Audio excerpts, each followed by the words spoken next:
Blog Talk Radio.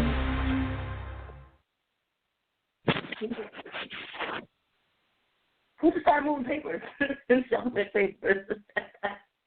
Hey guys, it's your girl Sunny B. Welcome to GFT Radio Show, the podcast. Today is February 2nd, and it's the second day of Black History Month, so you should be celebrating African Americans that have made history and those that are currently making history. But again, we want to welcome you to tonight's show. If you're listening right now, you are on blogtalkradio.com/GFT Radio Show. Guys, you want to say hi? What's going on out there? It's your boy Clint. You feel me? Got a good show lined up for y'all tonight. Happy Groundhog Day, too. Oh, yeah. Willie? Yeah. And this is your boy, Willie Styles. Thanks for having me again. Happy to be on the show and looking forward to a great discussion as usual. Hope everybody enjoys it and call in. Let us know what you're thinking. Exactly. So tonight we also will be live tweeting. You can at us at GFT_radio. Or, as Willie said, you can call in. Number is 657-383-1155. Phone lines open up at 10:15, so be ready. So if you're on the line, we will add you in and say hello. But definitely, like I said, tonight we're going to be talking about Black History Month as current and as of recent. I said current and recent, that's kind of redundant, but current and past. And we're also going to be talking about Trump and, his executive orders. One in particular, the Muslim ban, the travel ban that he's placed and all the outrage it has caused and all this other shenanigans with that. But definitely tune in and listen to what we're talking about. So I'm going to get this to Clint. Or Willie, which one do you want to go first? I'll go first, no problem. All right. Well, like Sonny said, it's Black History Month, which we all know. And not only do we want to celebrate those of us that had great history, that done things in the past, we want to highlight Black excellence that's going on now. And me as being an avid reader and love to write, I wanted to this week highlight an author, the good brother Dennis Kimbrough, Ph.D. He was born December 29th, 1950 in Jersey City, New Jersey. So that's Jersey. Yeah, that's another reason why I picked him. He's a lecturer and a researcher in the field of management, entrepreneurship, and human potential. He received his BA degree from the University of Oklahoma and an MA and doctorate from Northwestern University, where he studied wealth and poverty among underdeveloped countries. He's the author of one of my favorite books, Think and Grow Rich, The Black Choice. It was actually Napoleon Hill wrote the original. He's a white author. He wrote the original Think and Grow Rich. And he had a foundation called the Napoleon Hill Foundation, and W. Clement Stone was the president of it. And Mr.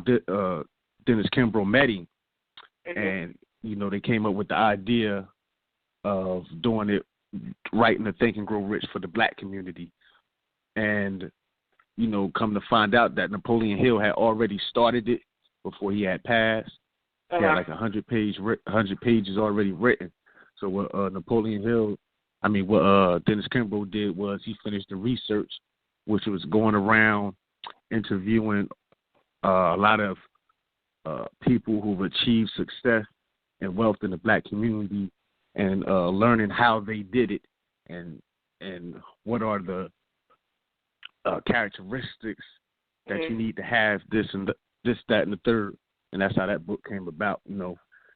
His honors include various awards bestowed by the business community as well as the Dale Carnegie Personal Achievement Award.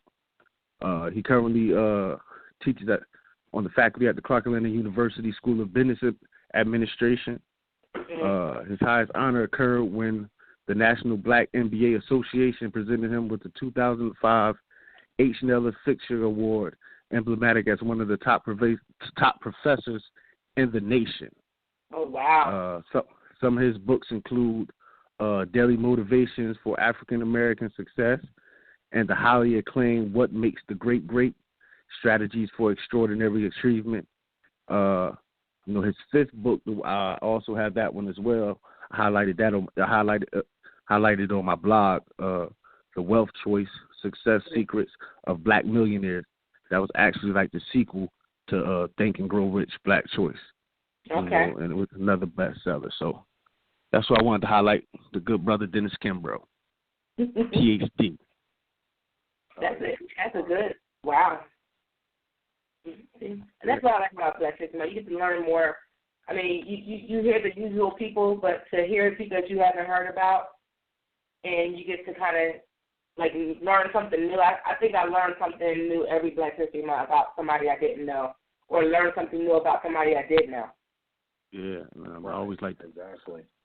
Yeah, like it's always someone out there that's doing good and achieving success. So, I like to highlight the new ones. Yeah. Willie, you want to go, or you want me to go before you? Oh yeah, no, I can go now. I feel kind of overwhelmed now. He has so much passion about his selection. I was like, man, I don't know if I can stand up to that one, but all black men and women in history are great. So so I still want to be able to present my person that I'm highlighting today. I'm passionate about what he did help and what he did for, which is one of my favorite treats of all time. So I'm talking about today Mr. Alfred L. Crowell. Hopefully I'm saying his name correctly.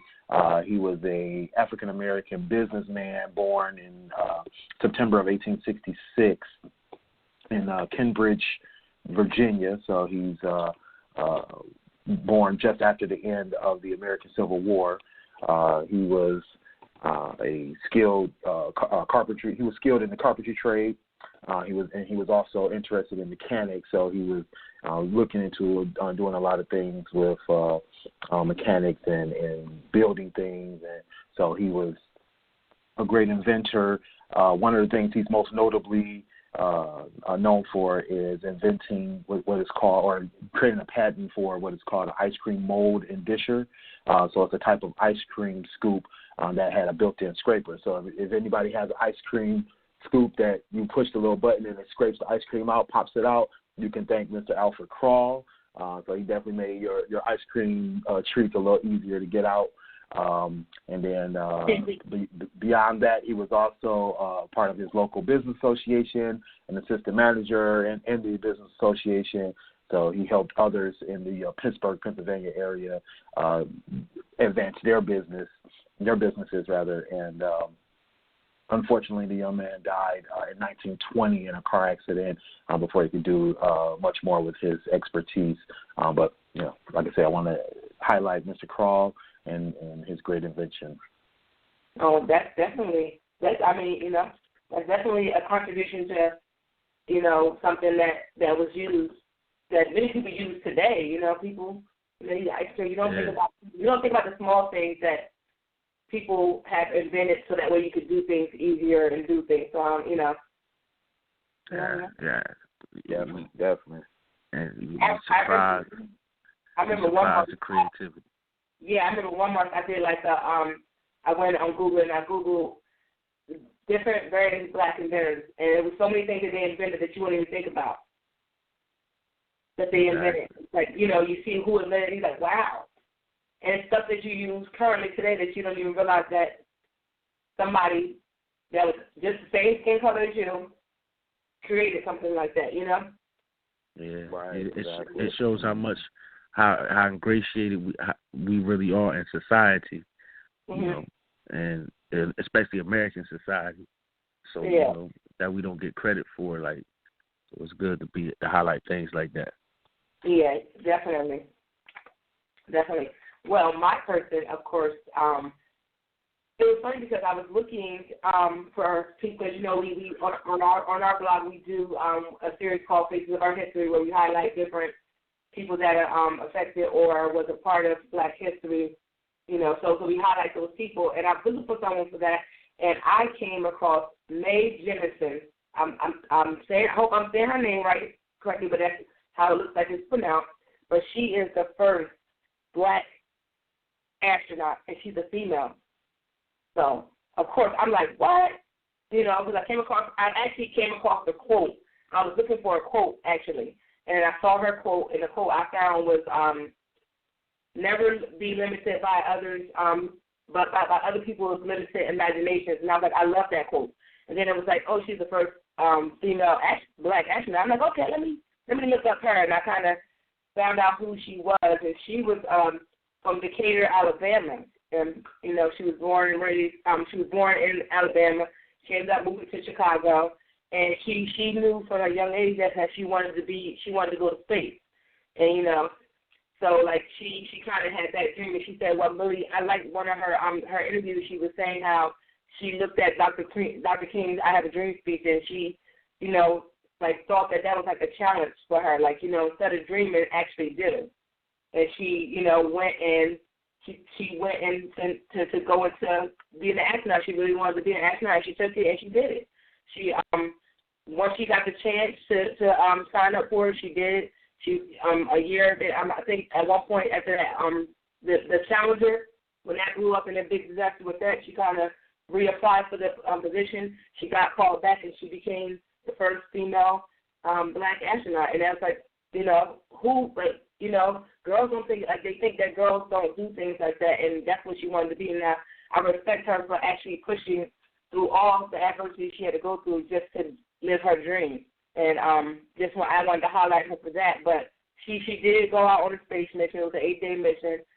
It was a very good mission. She came back. She decided that she didn't want to do NASA, be a part of NASA anymore, and now she's a doctor. She does she likes science and technology, so she's into those types of things. And now she's a teacher. Like she followed her dream, and she thought of something bigger than that. And now she's big in the biology world, and she does the different things, you know, different studies and researches to help people. And you know, she's teaching and everything. So I had to highlight her. She saw her goal. She wanted what she wanted, and she went and she did it. That's dope right there. Yeah, and you face everything, and not only being black, she was a woman, and like, you know, and I read one of her quotes. She said she was in school.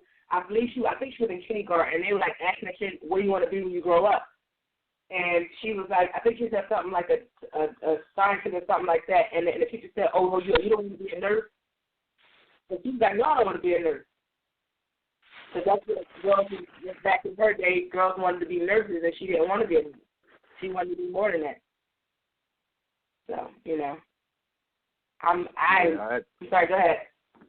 Oh, I'm sorry. I was about to say, you know, I studied about Mae Jemison a long time ago, and I mean, it's just amazing all the things she's done from being the, you know, like I said, a professor. She was in a Peace Corps. Yeah. You know, I knew she was an actress. I knew she had, you know, done some dancing. Yeah, she did. Mm-hmm. Like she did. She did a lot of this and stuff, and she was a really good dancer too. But she didn't want to do that. She wanted to be an astronaut. And they said that, and it was funny because they gave a list of the things that she took when she got on the craft. She took like just people that in Black history that inspire her. She took them with her, and it's like, wow, you know. Yeah, that's good. Yeah, so I really thought that was a cool person. Like you guys are going to see if you check out our website. The post will be up tomorrow. It'll have more. I didn't want to spoil all the information about the things in there, so you can kind of read up on her. And then I have a link that you can go to a site, and you know, just read up on her. She did a lot. All right. That's definitely the thing. But yeah, I had something else I wanted to ask you guys. I know my brain. I can't even think right now. What was it referring to? It was about Black history. I had a. Oh yeah. Okay. So you know, I don't know if I did it on our thing, but I know at one point when I started the Faces of Our History series, do you feel like people that are not black that helped other black people make history, do you think that they should be highlighted during Black History Month? Or should it be solely to African Americans? I think it should be solely about us. We're quite honest with you.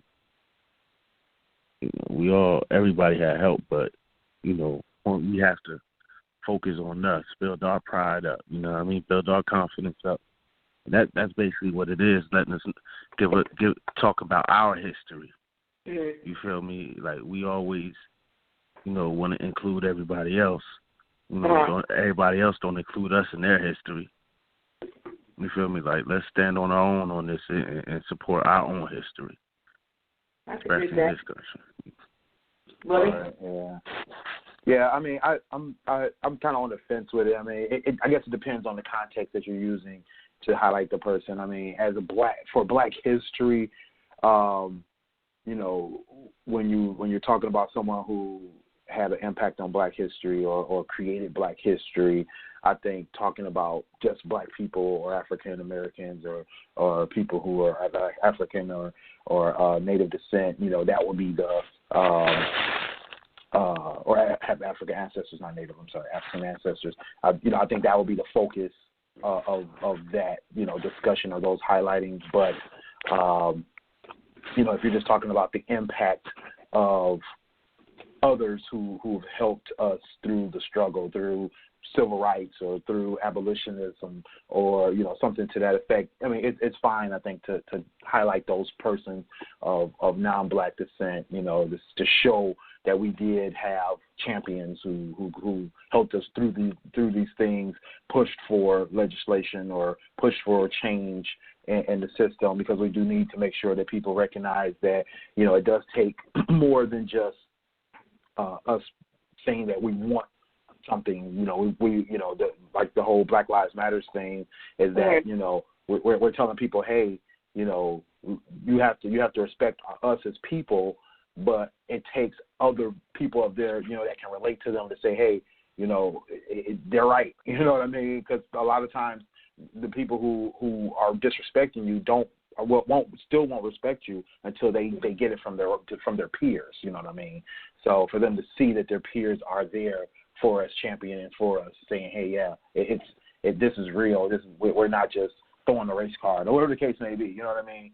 It's important to recognize them as well. Especially when it's definitely impactful, when it's definitely been successful. Yeah. That's what I think. No, I agree. I understand what you're saying about that, because everybody has their history, has Jewish history. They have Spanish Heritage Month and things like that. So I mean, we do need to just celebrate our people, but I just like to also include people.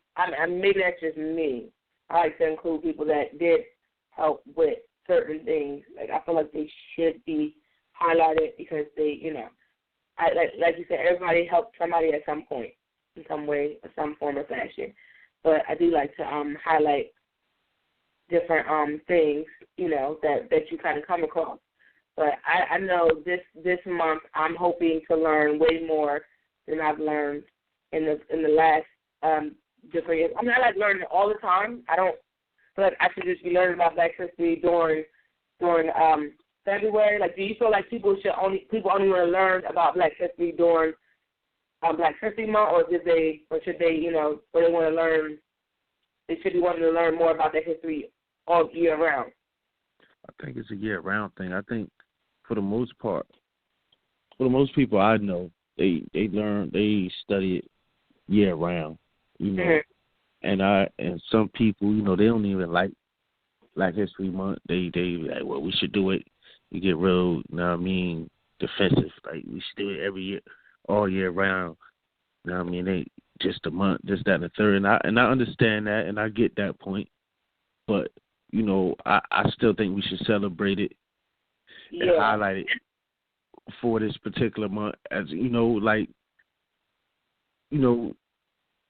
so it's sort of like our holiday, so to speak. If we're going to give an analogy, like this is our month, to where we can really you know what I mean, share it with the world. So, I mean, let's put on, you feel me? Let's go even harder on it. You know, we know as a community, we should be doing our studying and learning about ourselves every day. You know, that should be obvious. But, you know, this month is for us to put on for the world. Now, I mean, now, I mean, celebrate our excellence. Now, I mean, show off a little bit. You know, it's funny too. Right. I feel like when it comes, like how you say, when I hear people talk about, oh, we Black History Month, should be every day. It should be, or we should be a part of American history as a whole. You know, I get that too. But I feel like you said, this is our holiday. But I feel like Black people always turn something down. Or it's not just the money. If they gave it short of the month, it doesn't. I don't care when they gave it to us, or when it happened, or why it happened. I'm happy that it happened, and I feel like we should celebrate it because I feel like in some instances, I feel like when different races show pride in their nationality and their heritage and things like that, I think when it comes to Black people, not everybody feels like you ever notice when you go to like a person that's a Spanish speaking person's house or a Japanese or whatever person's house or an Italian household or somebody, you know, they are embedded in, like, they breathe their heritage. You know what I'm saying? Mm-hmm. Like, this is, you know that they take pride in it. And I think in some situations where Black people, it's not like it's different.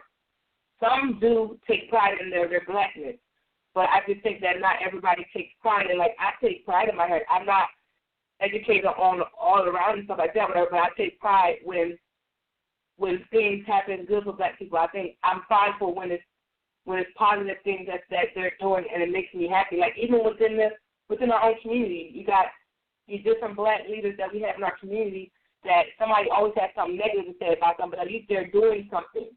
You know what I'm saying? Right. I mean, I definitely feel you on that. I believe one of the main issues is, you know, what's celebrated in our community.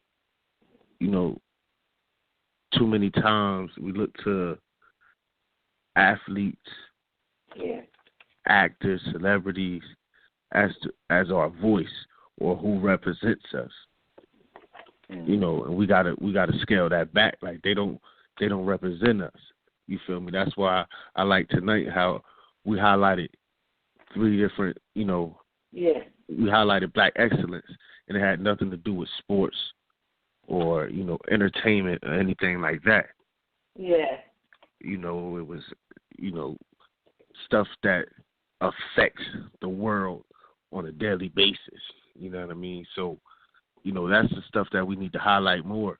You know, and that's why, you know, you go into them other communities, you know, that's why they're so close-knit, because, you know, they celebrate or represent the right things. Where we're taught, you know, we got to celebrate our athletes, you know, or, you know, or actors, stuff like that, celebrities. You know, we're more than that. You feel me? We're more than just the show. Yeah. You know what I mean? We're more than just the show. And you feel me? The one thing you just said, though, that I do have an issue with, when you said at least they doing something.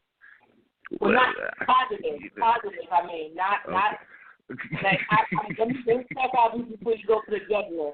I don't mean people that doing something they're doing it. I mean, like, people that are like I said, I can go just off the top of my head and name one person that if I feel like for Black history, this person should be honored. I think they should be honored because they do a lot. I don't think they do it to be known. Like, I've worked with this. I don't know if you're familiar with Terrence Stokes. He runs the Trenton Pop Warner organization. Yeah, I know who he is. If you talk to him and hear his conversation, it's positive. He's not the Trenton Board of Education. He just does. I mean, he just does a positive thing for the community. He don't get paid for that. He does it because that's what he enjoys, and like he's affecting our young Black men. Like, he's a football coach. You know, he's not only is he giving them, you know, football advice and helping them better their technique, but he's talking to them as future men. And, you know, that's a positive. Like, because you talk about kids, most of the kids in Trenton don't have stable fathers. But to have somebody that, and not just him, it's other guys that are also a part of that organization, that are football coaches that will, you know, give a kid a ride home, sit and talk to a kid like that. And I just think that doesn't get, not that they just should be rewarded for that, but it's just like, wow, like they don't have to do this, but they're doing it. Oh yeah, I'm about to say they should. So should get rewarded for it because they don't have to do it. Yeah. You know, it's not their obligation. So that's why they should be saluted for that. You know, because like you said, since we there, I like that you brought him up. I mean, I want to bring a couple other brothers up from the city that, you know, I even interviewed them on my blog. You know, they do things. Divine Allah. Okay. You know, shout out to him. You know, he runs a little health is wealth program. Mm-hmm. You know, he always hit me up. You know, I haven't made it down there yet, my brother. I know, but a workout thing with the kids and stuff and young men. You know what I mean? He ran for council before. He always was engaged in the city. The brother Tracy Syfax. Yeah. I interviewed him on my blog before. You feel me? A positive. He got a book out. He an author as well. He a businessman in the city. You know, he got the book out from the block to the boardroom. Yeah. You feel me? Because he was like he's all for you know, when brothers come home to get, you know what I mean, to get a clean slate so they'll be able to get a job. You know what I mean, and mass incarceration. You feel me? He was honored by the White House. You feel me? So those just a few of them locally. You know what I mean? So you feel me? Shout out to the brother Terrence Stokes, because I know he be doing his thing too. That's why I'm glad you brought him up. Yeah, because I know that because I was once assistant coach. I started as team mom with this assistant coach or whatever. But like when you work with people like that, you're just like, wow, because you understand that, like you said, it's these a lot of kids don't have father figures. When you see somebody like that and that actually cares about the kids and wants them to be better and be positive, like I remember my daughter graduated from her middle school and he came. Like I mean, he spoke there, but he was like, he walked up to her, he said, "Darling, I'm proud of you." You know, and like they had a little conversation, but like he didn't have to do that. Like, you know what I'm saying? Because he watched her as a kid and grow into this young woman. He said she's grown up and been a nice, you know, a respectable young woman, and like you're doing a good job. You know, not to pat me on the back, but just saying like you reflect on your child and how they are raised and stuff like that. And it's just like you see these people and they don't care, but for the people that do care and like they're affecting your kids, they are positive role models. And on top of that, they look just like your kid. You know what I'm saying? They're the same skin tone. Like, so they look like they don't have to be out here on these streets doing extra stuff. They can be doing something positive. Mm-hmm. Right. You know? That's true. Good point. That's why I said all that, but you know. No, that's a fact though. That's a fact. I want to get to this Trump thing though. You gonna get to this? Let's get to the meat of the conversation. Yeah. Hold on, I want to give out the number in case you want to call in. Definitely. Go ahead. Definitely, you guys can call in. Number is 657-383. What is it? 1155. Definitely call in. We would love to hear your thoughts and opinions on this. But we're gonna go switch topics and go ahead. Oh, you want me to bring it in? Okay. Yeah. Now, I mean, well, we're going to talk about the Trump executive order. You know, what people are calling the Muslim ban. It's really, you know, they're touting it as it's an extreme vetting system. You know what I mean? That'll keep radical Islamic terrorists out of the U.S. You know, it refers to 7 like Muslim majority nations: Syria, Iran, Sudan, Libya, Somalia, Yemen, and Iraq. You know what I mean? With dual nationals included in the ban. Certain visa categories, such as those for diplomats, are exempt. There have also been reports of legal U.S. residents known as green card holders being turned away from U.S.-bound flights. You know, green cards are not mentioned explicitly in the order. Oddly, the ban does not apply to nationalities of those who carried out the 9/11 attacks, such as Saudi Arabia, the United Arab Emirates, and Egypt. You know, those were most of the. You know, he claimed that the ban was to protect us from Muslim terrorists, but you know, the countries that most of the dudes came from who did 9/11 are not listed. You know, that's Saudi Arabia, United Arab Emirates, and Egypt. You know, a lot of people were saying that there's a conflict of interest. Like all the countries he named, he doesn't have like business interests in, but those other ones, such as Turkey, as well, you know, like he has business interests there, so he didn't put a ban on them. You know, so some people saying like it's kind of like a con game. You know, right now, you know, they're trying to say it's illegal. Like the executive order is illegal. So I guess they're about to fight that in the court, and the judge's supposed to come down with a decision soon if he hasn't already. Oh wow! I gotta look that up. You know, but I know it's a lot of it's reverberating around the world. You get a lot of backlash. You know, they were showing the videos of the people that in the UK Parliament. You know, they were getting emotional. They were, you know what I mean, going crazy, like saying they don't support them. You have, you know, people coming out now, they still protesting. But I don't, so there's nothing they can do. And at the end of the day, he told them this is what he was going to do. Yeah, pretty much. You know what I mean? He told them this is what he was going to do. And, you know, I don't really see, I think it's just going to get more hostile, in my opinion. You know, it's going to get more hostile. It's going to get worse before it get better. You know, like I was watching a video earlier, and Glenn Beck, you know, he's like a political analyst, and he was basically saying about Trump, he was like, you know, he's a counterpuncher. You know, you hit him, he's going to hit you back twice as hard. Man, it's like... No, somebody put a meme saying Trump is the Suge Knight, but the White House ain't death row. Something about that. Yeah, but, you know, it's like if you, wherever, every time, like, people are pushing him, he's pushing back harder. Yeah.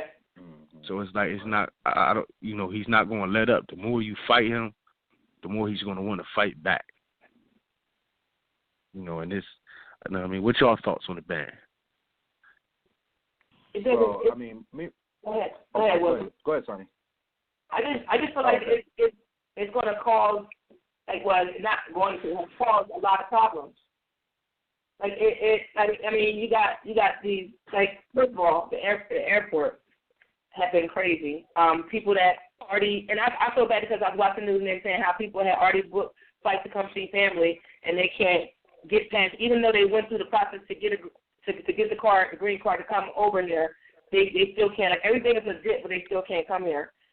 And, you know, that is just causing things. You got people out there protesting. First of all, the airport is the wrong place for all that. You know, the airports in themselves is a hassle alone. And I just feel like he got too much. You know, I don't even know how. I can't even get my feelings out because it's just frustrating. It's like, what won't he do at this point? Mm-hmm. Willie? Yeah, I mean, I agree with Sonny in that it causes a lot of issues, not only at the airports, but there's international relations issues that this brings up.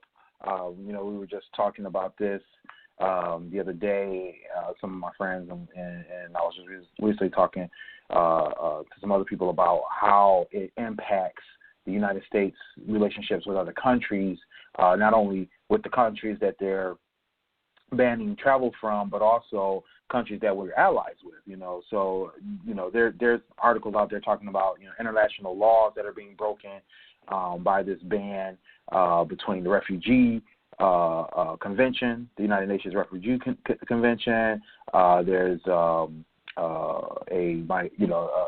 international law against the racial discrimination. There's laws against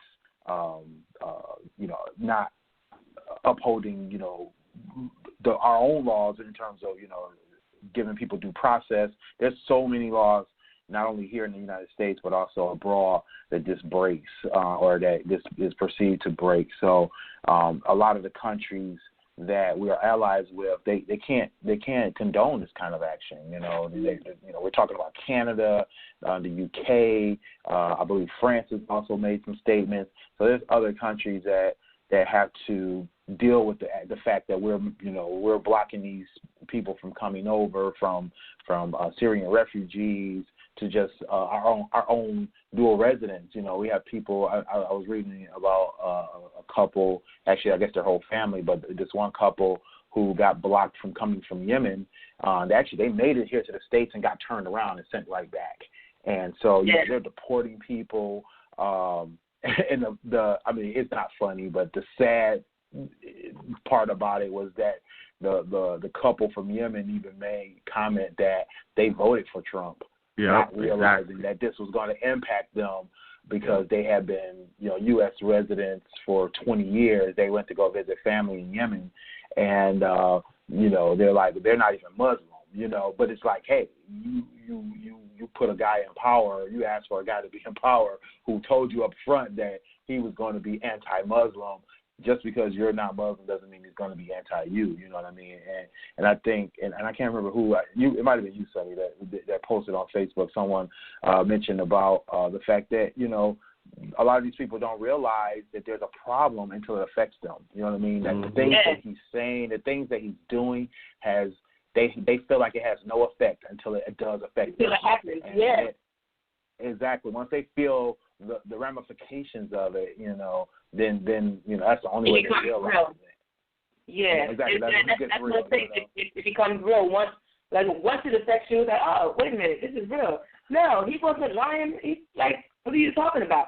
And it's funny because I was watching one of the news stations, probably Fox News Fox News. And they were saying this guy, his family, like they're from like I think Iran or something. They were coming to visit, but they're Christians.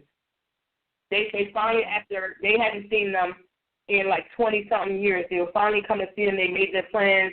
The family, like the rest of the family members, came to the house in Philly to wait for this family to come. They were at the airport, an hour away from their house, and they had got turned back.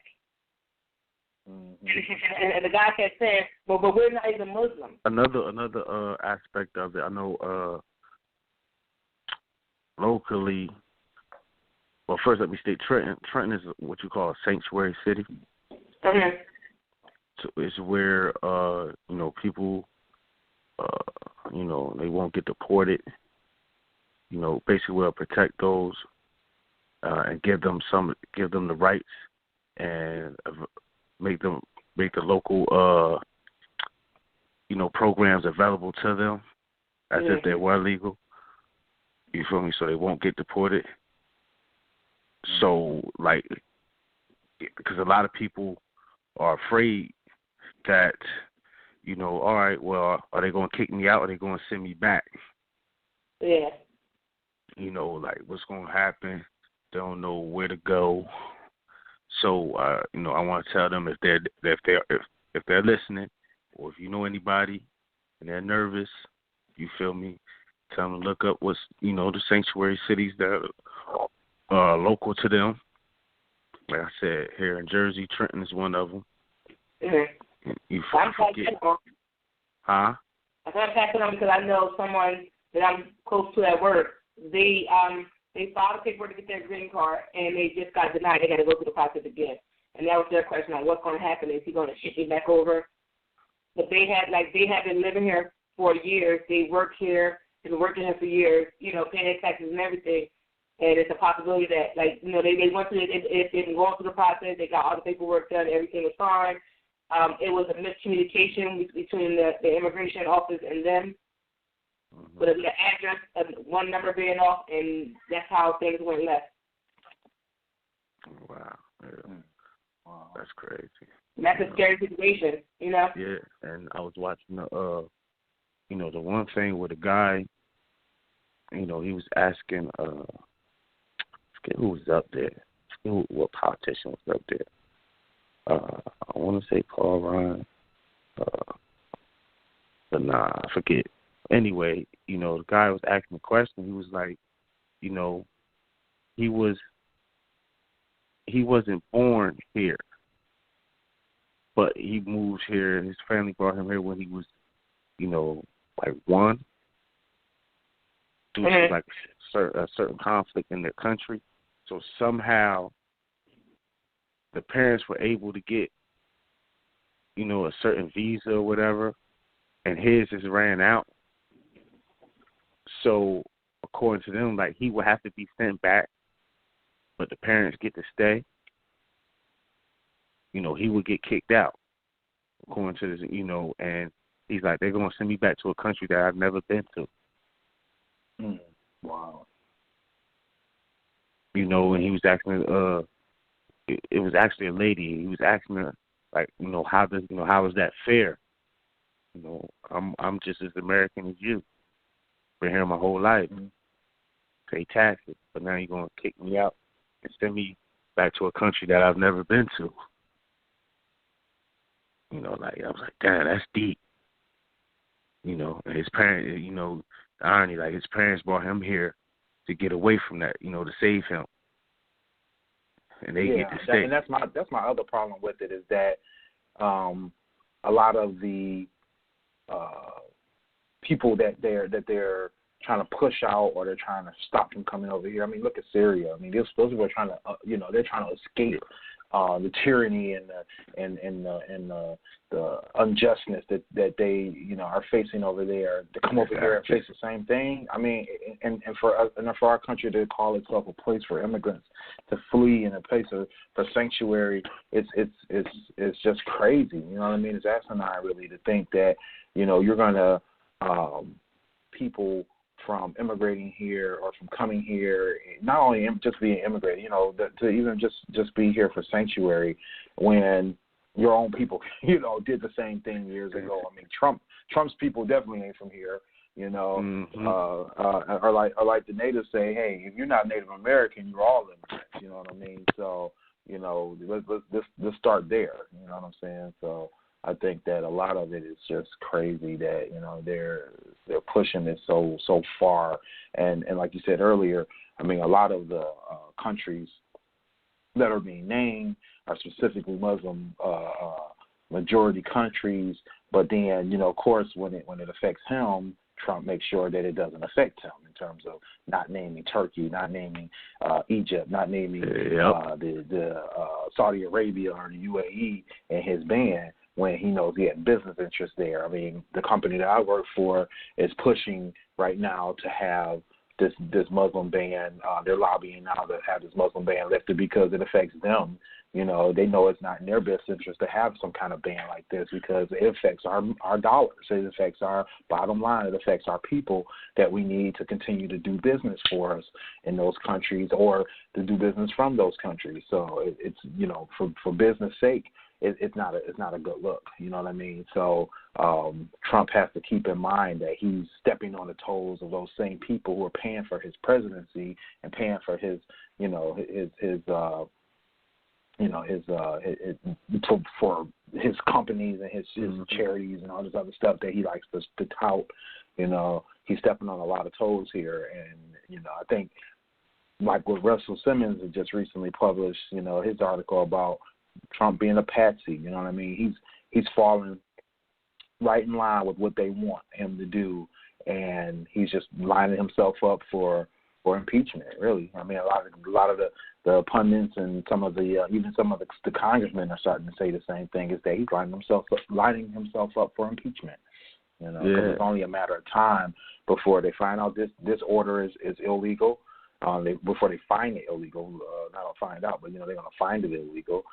There's going to be some other things they're going to either find illegal or find his conflict of interest to be unsettling, and put him out of the presidency, and then we're just going to end up, with a mar on America. Because I mean, technically he'll be the first president impeached if it happens. You know what I'm saying? So. Or full impeachment. I'm sure the people will say, well, there was Bill Clinton. Well, he wasn't fully impeached. He he went through the first step. He didn't get through the second step. But they're gonna make sure this one happens. The way it's going. I mean, I've never seen so much coverage. I mean, you know, it's a new day and age too, but Obama went through the same kind of day and age where it could have happened, but we haven't seen this much coverage on a president or an administration ever. You know what I mean? It's CNN has a ticker going right now. I mean, every few hours there's a new story, a new headline popping up. They have a ticker going hour by hour, day by day of stuff that's happening in his administration. I mean, he's 13 days in. The impact he's having is ridiculous. You know what I mean? Yeah, I saw that on CNBC's website. Yeah, I mean, that ticker just threw me back. Yeah.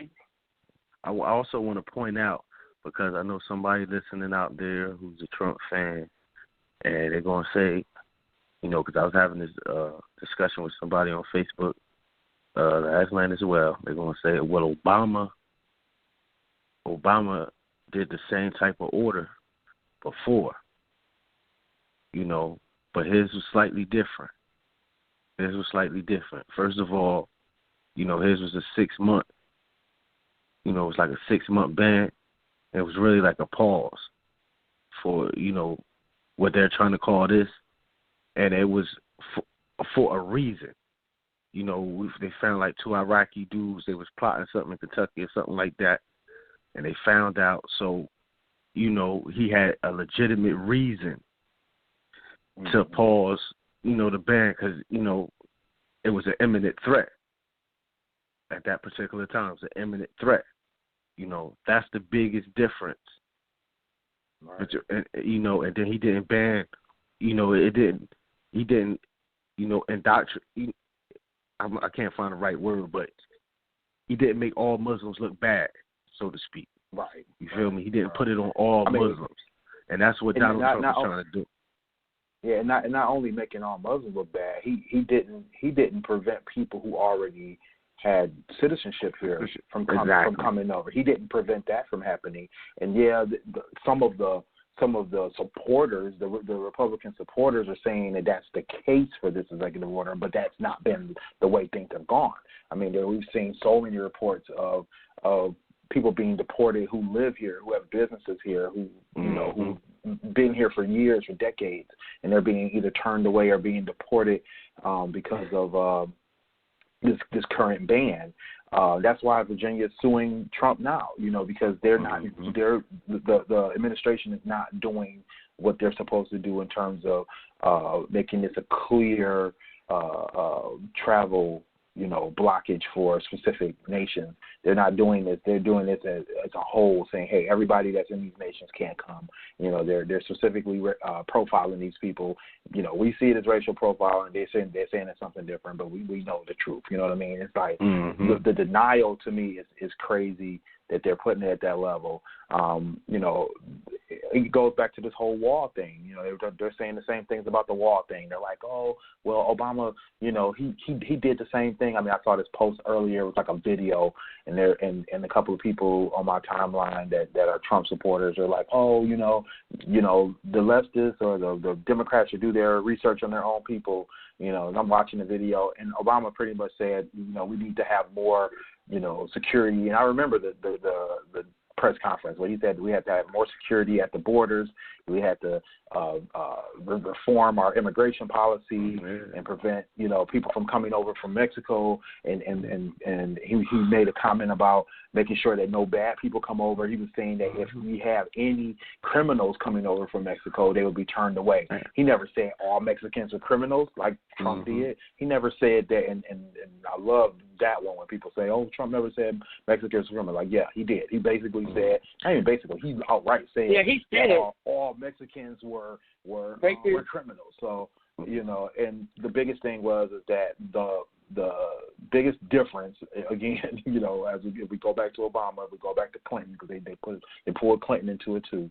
The biggest difference was they were talking about putting bodies at the border, not a wall, not putting pouring $8 billion into building a division between two countries. And then now Trump is talking about putting a tax on goods between these two countries to pay for this wall. And it's like, okay, dummy, the money, I'm sorry, I'm not going to call him a dummy, but the ignorance behind this is that knowing that the way business is done in this country, if you put a tax on something, who's going to pay for it? The American people, not the business. The business is not going to be the one to pay for it. They're going to turn that fee over to us. So we're going to still end up paying for this god awful wall. That money should be poured into something like education, poured into something like reforming our own healthcare system. I want to point out too, because same discussion I was having with the guy last night. He tried to say, people try to make it out. Now, mind you, people, I'm not no diehard, Obama fan. I respect dude. He did some good things, but I'm not no diehard Obama fan. But I will defend when he did something right or when he was on point. A lot of people, the Republicans, dude was complaining about, we building a wall. Trump building a wall because Obama, he was, he made it weak down there. He was letting all these, we just come over by the droves, by the millions. Meanwhile, they were spitting them alternative facts. Meanwhile, the truth is, under the Obama administration, he deported more people than any administration in history. All the presidents in the 20th century combined didn't deport as many people as the Obama administration. It was over 2 million, and that's not even counting his last year. Bush was up there too. Bush got like 2 million out, but Obama clearly had more. So to say that he wasn't tough on immigration or that is a lie. That's false. Yeah, illegal immigration. Yeah. Let's make sure illegal immigration. They like to spin your facts. True. Now, he was tough. He was tough on illegal immigration. So at the end of the day, you can be tough on illegal immigration and do it being an ass about it. Let's just be a fact. Let's just say it like it is. And Donald Trump is being an ass about it. You feel me? He's being a bigot about it. If you want to do it, you well in your right. You feel me? And you will have supporters if you do it the right way. Mm-hmm. Exactly. But when you do it in the spirit of hate. So if his wife go back to her country, she can't come back in, right? That's how it should be. She should get the same treatment. If you do other people, it should be okay. If you want to go over there, well, go ahead, and then she can't come back. Yeah. That's exactly how. You feel me? She should get the same treatment, but that's not how it's gonna happen. I know that. He's gonna fight for her. Damn straight. Like it's just weird though. It's just weird. I wish I could tag y'all in that conversation I was having last night, because this is something else I've noticed. Like it was a white guy. Mm-hmm. And he was going back and forth with the other guy was black. Now, the black guy, he never really brought up Obama. He never brought up Obama in his first statement. He kept it strictly on Trump. And he never brought up race. Mm-hmm. You feel me? But immediately when the white guy was responding, somehow, in his infinite wisdom, he was like, well, I can read between the lines. This is exactly what he said. I can read in between the lines, and I can feel the racial undertones. And I could tell that you just hate that Trump in there, you racist bastard, and all this type stuff. Oh, wow. And I'm like, wow. I'm like, you seeing how they trying to flip the narrative? Yeah, but that happened on that post that we posted, that Ro posted last year. And that's my point. They're trying to switch the narrative. I don't know if you caught that, but we Ro tweeted out about we had a guy Billy on, and he was talking about how people were saying that Ivanka was being abused by Trump or whatever the case may be. So Ro tweeted something, shared a link, and if you look at that post went real left, real quick, and it was like. They did the same thing. They brought up Obama. Nobody was talking about Obama. They basically said that we were attacking the first lady, And just because she not Hillary or black or Latino, and nobody what do you where did you feel like we attacked her? No one attacked her. No one said anything bad about her. We just said, is she ready to be first lady? And I think it was, is she ready to be first lady and something else? But it wasn't an attack. It was the question, and they went ham. And it went real racial, real quick. And then somebody called the first lady a man, and I was like, well, it's so you saying that we attacked Ivanka, which we didn't. Why is it okay for this man to call the former first lady a man? But that's okay because that's okay. Like Michelle never been called out her name. When? Are you that naive that you didn't know that happens? Right. Yeah, like that was the point I was trying to make. Like they're trying to switch the narrative to where he's supposed to be the good guy, just trying to do his job. But now everybody attacking him, and now everybody who attacking him is the racist or the bigot. All right. That's what's crazy to me is that the hypocrite, how they're being hypocrites now. They tell us to get over it when it's on us, but then when it's on them, then it's like, you guys are attacking us, or you're making it look bad, worse than it is, and all that kind of stuff. It's like, dude, it's like you can't have it both ways. Exactly. Like, it's weird, man. Like this whole situation is weird, but it was to be expected. I'm just I think it was Mitch Connell, the guy that's like over the House, I believe, the House Speaker or whatever, made the comment about respecting the Trump administration, respecting the president, respecting the chair, and it's like, really? Like, you were one of the number one people who was disrespecting President Obama, disrespecting his administration, but now you want some respect for the Trump administration. Like, really, dude? Yeah. Because it all goes back to it's okay for them to do it, but if we stick up on it, like we could say that Trump is doing a bad job, not even like Clinton said, not even mention Obama, and somebody's going to bring that in, or somebody's going to sneak race into it. And then and then my personal favorite, you had to have been a Hillary supporter. Yeah. Right. Exactly. Yeah. Because just to get one Trump, you had to have supported Hillary. Right. And it's like, no, I didn't have to support her. I had to support the fact that I didn't want Trump. Yeah. No, this another side of it, of all this that I find interesting, and some people might not find it interesting, but I'm about to say, but it's interesting to me. You feel? I was listening to some commentary earlier. It was on Bill Maher, Muslim woman. She was also on CNN, and she was like, this goes against American value. Like, she was so passionate. You feel me? And I feel her pain. You know what I mean? She was coming to the defense of, her Muslim brethren. You feel me? Her sisters, you know what I mean? She was coming to their defense, and I respect it, and I salute it. But, I felt it real comical when she was like, you know what I mean? This goes against American values and all this. And I'm like, yo, welcome to our world. Yeah. You feel me? Like, no, I mean, you see how that feels. Exactly. You feel me? So that means that, because at the end of the day, that's why, I can't consider her a friend. I feel where she's coming from. That's why I say your enemy's enemy is not. How people be like, your enemy is your friend. No, I mean, it could be an ally, but it damn sure don't mean y'all friends.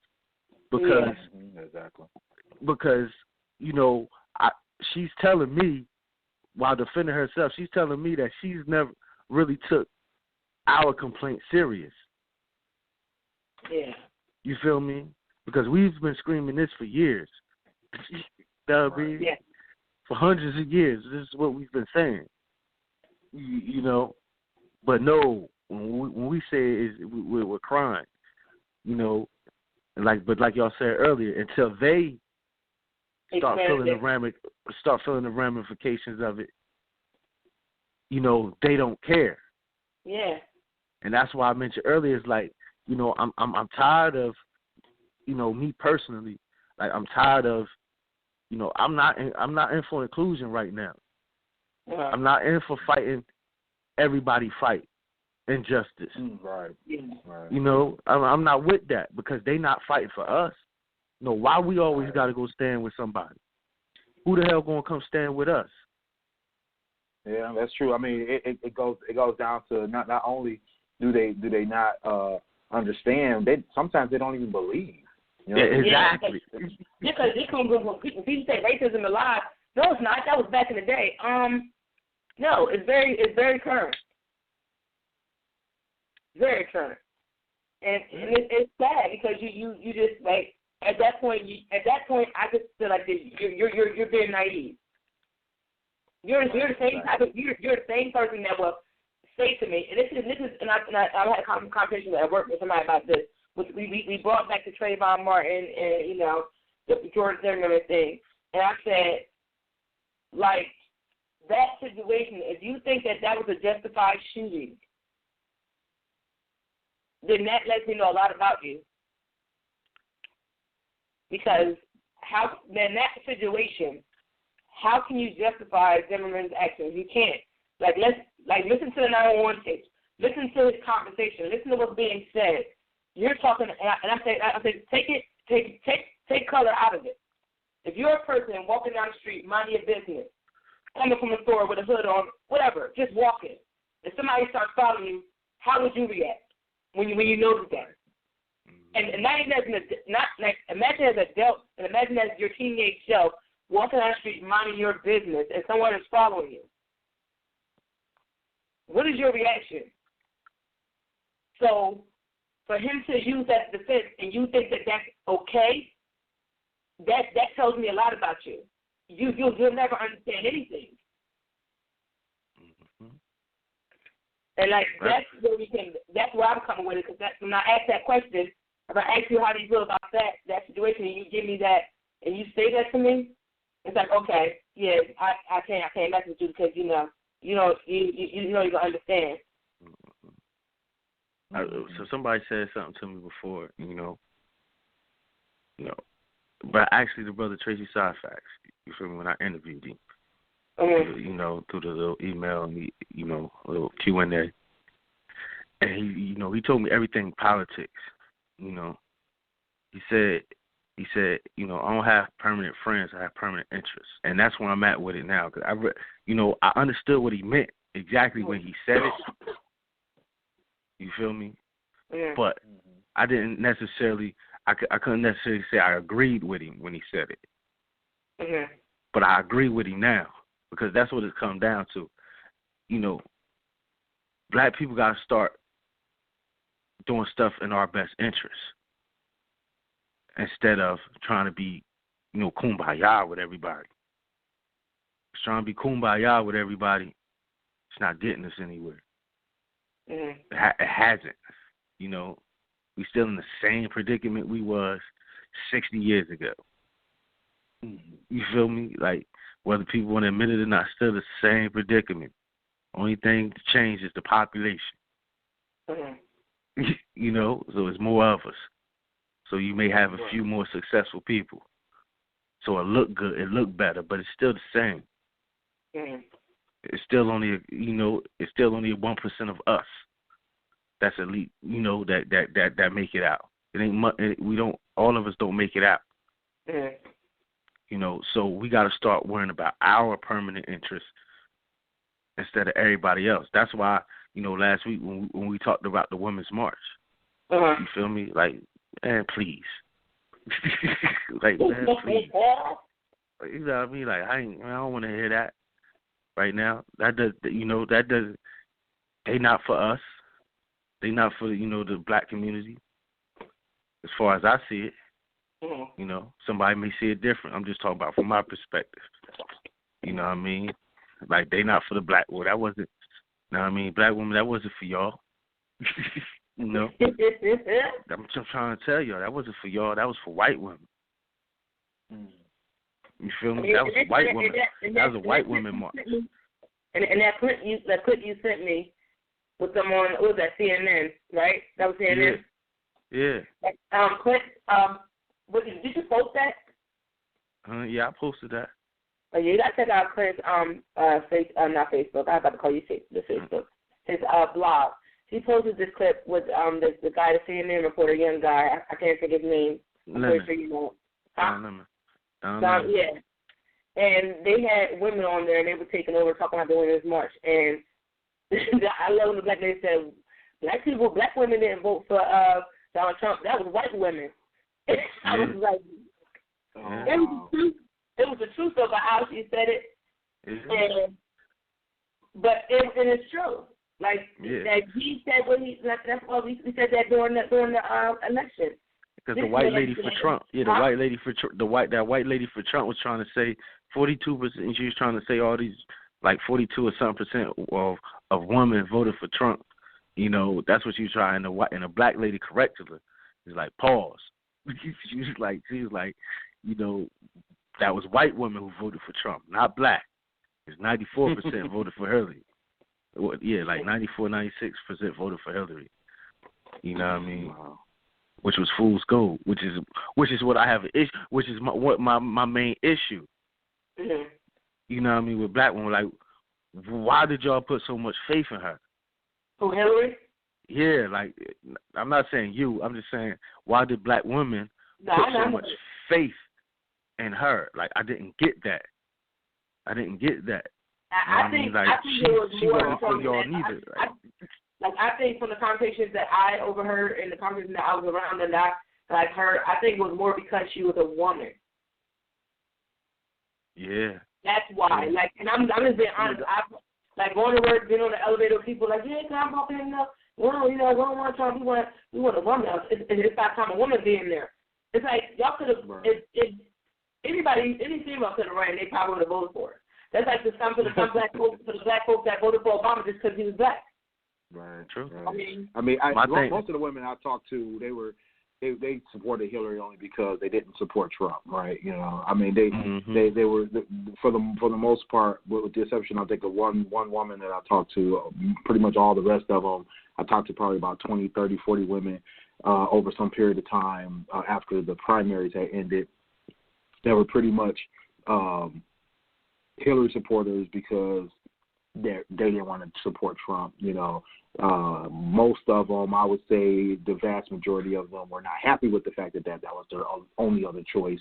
But none, again, maybe with the exception of one or two, felt that voting for a third or tertiary party was effective, right? So they all were kind of under the same angst of, you know, you need to vote Republican or Democrat, either one. So if you're not supporting Republican, you're supporting Democrat. If you're not supporting Democrat, vice versa. So, you know, prior to the primary, most of them were talking Bernie Sanders. I mean, I don't know if anybody really kind of polled it properly to understand the impact that would have had. But I think that the Bernie Sanders campaign probably took hold better than most expected, and probably would have had a greater backing going into the general election. The Democratic Party or Democratic National Convention didn't think so, unfortunately. But you know, and you know, my thing about the Clinton situation or the Clinton-Trump situation was kind of the same thing. I voted for Clinton only because that was my only other choice. You know, if we had another choice, which we technically did because it was other parties, but unfortunately that throws a vote towards a side that has no bearing on the election. You know, we have only one other choice. You know, if you don't like that Republican candidate, you end up with the Democratic candidate that you have to vote for, right? So just kind of, it is what it is. I think we need to change that. You know, I think we need that's to my change issue that in this country. And a lot of people say, well, vote for them anyway, vote for that tertiary party anyway. But unfortunately, as we can see, what happened there is we ended up with these lost votes. You know, that's what really, I personally believe it blew the election for keeping Trump out of office. I mean, everybody who voted for a tertiary party blew that election for keeping Trump out of office, basically. It didn't prove. It didn't prove anything. I mean, I respect anybody who did it. Believe me, I did put out tweets and Facebook posts about it, that that it's something that we need to do but we have to do it together. You know what I mean? If 500 people doing it when there's 25 million people not doing it is not enough, right? This election, I think, proved the point that it's something that needs to be looked into. Here's my issue. You know what I mean? Here's my issue with that. When you say it throws it away, my thing is that's what the Republic is about. That's what the voting process is about. I shouldn't have to be in a position to where you're telling me or anybody that, my vote, if I don't vote for Hillary, that it's a wasted vote. Mm-hmm. For the simple fact, I don't want neither one of them. Mm-hmm. So whoever I vote for, that's who I wanted in. Now, if they don't win, they just don't win. That's the process. You feel me? Because I understand what you're saying completely when you say, well, when only 500 do it and 25 million don't, it really doesn't. I respect that. But if those 500 don't do it, those 25 million will never know that they can. You see what I'm saying? Because oh no, I feel you. The only problem I have with it is that I think what we need is not only that, but I think what we need is an actual candidate who will stand up for the process, or we need the process to stand up for the process. You know what I mean? Yeah. So basically, what I'm saying is this: if you have a third candidate that's going to stand up there and say, hey, I mean, and the one guy tried to do it. I forgot his name, but the one guy that that's the sad part is I forgot his name already. Yeah. But Jill Stein, like she was, she had her debate. She wasn't a strong enough candidate, though. I mean, to be honest, she wasn't a strong enough candidate. But we haven't had that. I think if we'd have had somebody like I mean, really, even if Trump would have did it, even if Trump would have said, hey, I want to stay independent. I want to run against the Democrats and the Republicans and prove that there's people out here who think differently than both parties and that don't want these usual suspects in office, that we can take this on. Then I think that would have been more impactful. You see what I'm saying? Because then you'd have a greater majority of people saying, hey, I see the light and I like the light. You know what I mean? They proved that they did because they brought all their votes and not only their votes, they brought their bodies to those rallies, right? Mm-hmm. Trump was independent up until a point. You got to remember that. So he had a lot of bodies supporting him before he got that Republican. Before he sided with the Republicans. You see what I'm saying? So that right there shows that what we need is a complete overhaul where we have strong candidates in those tertiary parties that say, hey, we are. When you say she wasn't a strong candidate, I feel as though she wasn't a popular candidate as far as media-wise, people knowing her, not as far as policies and politics. Because me personally, I agree with some of the things she stood for politically. I didn't even vote for her at the end of the day. I just brought her name up to say she was one that was running, and she did have a decent following.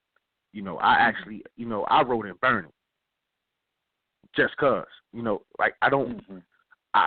In my opinion is like the process. If we're gonna do it, we have to do it right. The process isn't. If we don't want this one, we gotta go with the lesser of two evils. It's no. It is your choice. Mm-hmm. It is your choice to vote for whoever you feel like is the best candidate for the position. It is not who the who everybody else feels like, so you got to agree with them just so such and such doesn't get in. You know, that's why I don't like. It's more than a two-party system. It's more than what this is not. You know, everybody. This is not a democracy, and this is what everything has turned into. You know, that's why I kept posting that over the last few days. You know, this is not a democracy. A democracy is like you know, if you look it up, it's mob rule. You know, it's the two wolves, one sheep. You know, that's what democracy is. You feel me? If everybody, if y'all two agree, you know, if people don't understand what I mean out there, that's like if I'm on the phone with them two, and them two agree that I should die or I should be killed, well then they win and I will get killed. That's what democracy is. That's not what we live in. That is not what we live in. We live in a republic to where, you know, I have the natural right to live.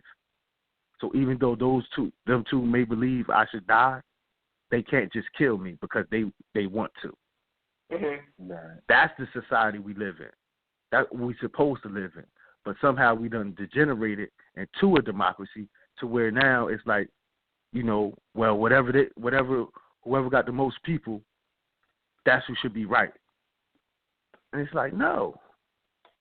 Like, no, that's not how it is. And that's just how I see it, you know. I'm not saying I'm right.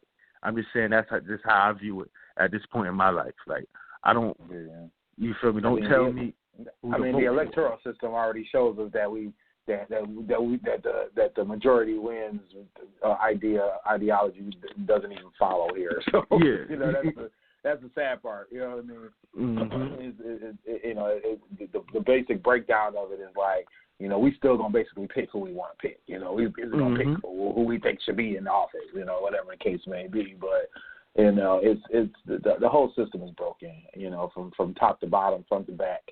It's something that needs to be reformed, relooked at. You know, I mean, me myself personally, I hate the fact that, you know, a lot of these candidates, the way that they're bankrolled, you know, that whole system of their donation system is ridiculous. You know, I mean, to be able to sit there and get millions and millions of dollars from companies that have no interest in the American people, just in their own bottom line, you know, is able to bankroll these candidates into positions of power is a problem to me. You know, I think a lot of that needs to be cut off. You know, basically, if you want to be a candidate, you need to be a candidate for the people. You know, the people should be the ones putting you in office, not these companies. You know what I'm saying? Yeah. You know, if it costs that much for a candidate to run, then, you know, there's a problem with the system already. But we already know that it doesn't take all that. You know, it just takes being able to get out there, get your policies in front of people back you, agree with you, or whatever the case may be, and put their votes to your name. So I think it's, you know, and I blame the media. I blame the media for that. Oh my God, like, you know, they the ones who created this environment, in my opinion. You feel me? From growing up, you know, like even now, let's just take now for instance, like people, when you mention Fox, you know, people already get an idea about what Fox is about. Mm-hmm. When you mention CNN, people already get an idea what CNN is about. CNN more Democrat. You know, Fox leans towards more Republican. And why? Why is that? Like, y'all the media, y'all supposed to be biased. Mm-hmm. Only thing I should be getting. Yeah. I thought that's what the media was. Y'all supposed to be bringing me the truths, but instead, you know, y'all part of the game. You feel me? Y'all done became a part of the show. Right. You know, so now y'all got a horse in the race now. So now y'all being manipulative too. So y'all just as bad as everybody. You know, like, it's like now I gotta do extra stuff. I can't trust everything I go to CNN and get, because I'm not getting all truths. I'm getting part opinion. Can't go to Fox to get all my information because I'm getting, you know what I mean, truths plus opinion. You know, so it's like, you know, the media plays a huge part in that too. Right. That's probably why Trump called in CNN fake news. Yeah, right. You know, fake news gonna get him impeached. I mean, we could talk. Yeah, I mean, I got my issues with the media, but they powerful. Yeah. You feel me? Like the media is powerful. You feel me? Do not piss them off. You feel me? They will destroy you. Look, you know, it's.